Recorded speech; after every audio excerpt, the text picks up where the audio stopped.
এখানে একটা শিডিউল অনুযায়ী একটা নো কনফিডেন্স মোশন উপপ্রধানের উপরে একটা অনার্সটা আনা হয়েছিল।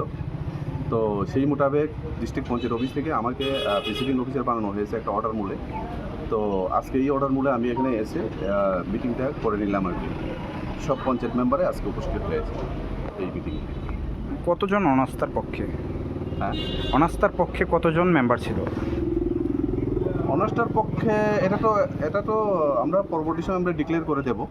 আমরা আগে রিপোর্টটা পাঠিয়ে দিই, তারপর যখন একটা ডিস্ট্রিক্ট অফিস থেকে একটা আসবে, একটা রিপোর্ট আমাদেরকে দেবে, তো সেই রিপোর্ট অনুযায়ী এখানে ফাংশন হবে আর কি।